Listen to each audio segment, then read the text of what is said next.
এক গ্রামে বাস করত রামু নামে এক গরিব ব্যক্তি। সে হাটে সবজি বিক্রি করে সংসার চালাতো। একদিন, দেখো গিন্নি, মহাজনের কাছ থেকে সবজিগুলো বেশ টাটকা নিয়ে এসেছি। আজ বোধহয় ভালোই বিক্রি হবে, কি বলো? হ্যাঁ গো, তাই তো দেখছি, সবজিগুলো বেশ টাটকা। আজ বোধহয় সব বিক্রি হবে। গত 5 দিন ধরে তো তেমন একটা বিক্রি বাট্টা হচ্ছে না।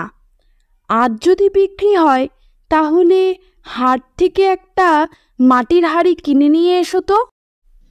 বিক্রি হলে শুধু হাঁড়ি কেন গিন্নি, সঙ্গে কড়াই, খুন্তি, আরও বেশ কিছু বাসনপত্র নিয়ে আসবো। যাই হোক, আমি এখন বাজারের দিকে এগোই তাহলে। আসুন আসুন, এদিকে আসুন, টাটকা সবজি, টাটকা সবজি, দেখে যাও, নিয়ে যাও, আসুন আসুন, এদিকে আসুন। যা, আজও আর বিক্রি হলো না। এবার কি হবে? সবজিগুলো সব পচে নষ্ট হবে। আবার ওদিকে গিন্নিকে বলে এসেছি যে তার জন্য হাঁড়ি নিয়ে যাব।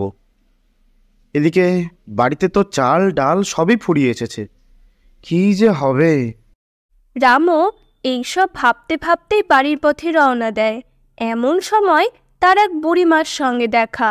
বুড়িমা তাকে দেখে বলে, ইরে রামু, শুধু দেখে দেখে চলে যাবি? আয়, এদিকে আয়, হাঁড়িটা নিয়ে যা। তুমি আমাকে কি করে চিনলে বুড়িমা?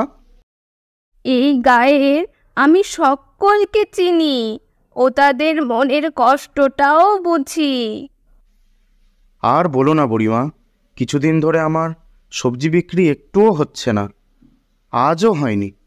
এদিকে গিন্নিকে বলে এসেছি হাঁড়ি নিয়ে যাব, কিন্তু কিন্তু হাঁড়ি কেনা হয়নি, তাই তো? মন খারাপ করিস নে, এই হাঁড়িটা নিয়ে যা, নে। কিন্তু হাঁড়ির বদলে তোমাকে দেওয়ার মতো যে আমার কাছে কিছুই নেই। কেন রে, কে বলেছে নেই?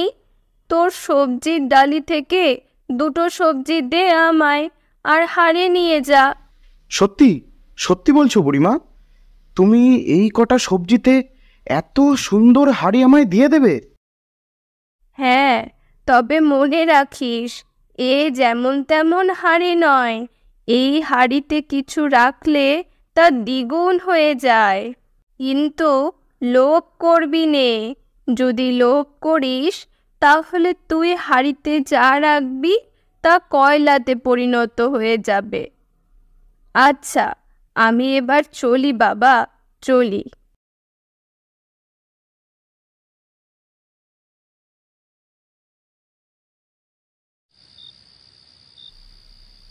গিন্নি, ও গিন্নি, এই দেখো, তোমার জন্য হাঁড়ি নিয়ে এসেছি।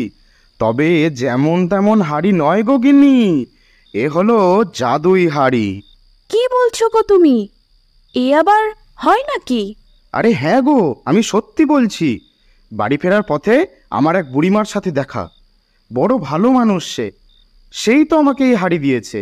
আর বুড়িমা এও বলেছে এই হাঁড়িতে কিছু রাখলে তা নাকি দ্বিগুণ হয়ে যাবে। হ্যাঁ গো, বুড়িমা তোমায় যা বলেছে তা কি সত্যি হবে? একবার না হয় হাঁড়িতে কিছু রেখে দেখি না, বুড়িমার কথা যদি সত্যি হয়।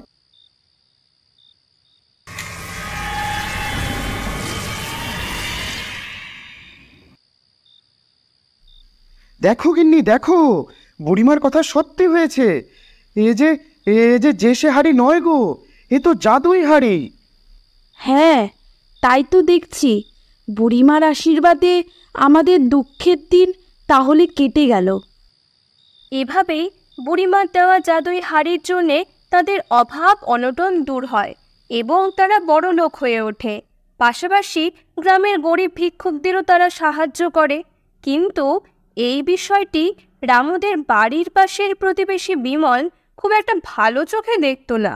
একদিন, কিরে রামু, আজকাল তুই আর সবজিও কিনিস না, হাটেও বসছিস না, আবার গ্রামের এত গরিব ভিক্ষুকদের সাহায্যও করছিস। ব্যাপারটা কি ভাই? নতুন ব্যবসা শুরু করলি নাকি? না না বিমলদা, ঠাকুরের আশীর্বাদে একটা জাদু হাঁড়ি পেয়েছি, তাই জন্যে ভাবলাম গ্রামের সকল গরিব ভিক্ষুকদের সাহায্য করি। ও, এই ব্যাপার।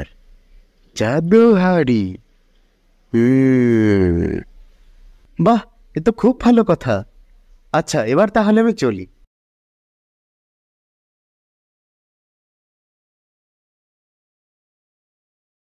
দেখেছো বউ, এই রামু এক সময় আমার কাছ থেকে সবজি কিনে সেই সবজি হাটে বিক্রি করত, আর কোনো রকমে দিন কাটাতো। আর এখন কিনা কোন এক জাদুর হাড়ি পেয়ে দিনে দিনে বড়লোক হয়ে উঠেছে, এমনকি গ্রামের গরিবদেরও নাকি সাহায্য করে। এ কথা আমি তোমাকে কবে থেকে বলে চলেছি। আজ দেখো ওরা আমাদের চেয়েও বড়লোক হয়ে উঠেছে, এমনকি রামুর স্ত্রী নতুন নতুন গয়নাও বানাচ্ছে। ও তুমি চিন্তা করো না, আজ রাতেই ওই হাঁড়ি আমি চুরি করে নিয়ে আসব, তারপর আমাদের আরো বড়লোক হয়ে উঠতে কেউ আটকাতে পারবে না।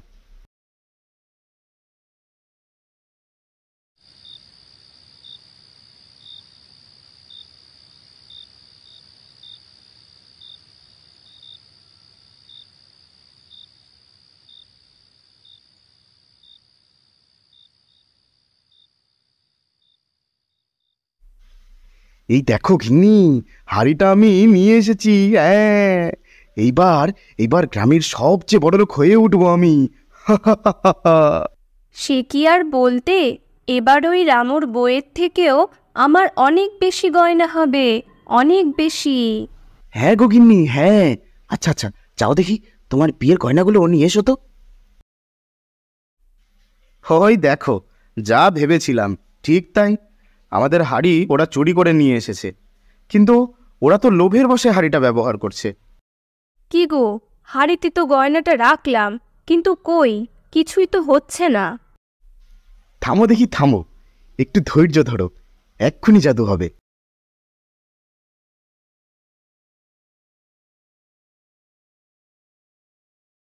ও মা, এ কি, আমার গয়না যে কয়লাতে পরিণত হয়ে গেল গো! এ কি সর্বনাশে হাড়ি!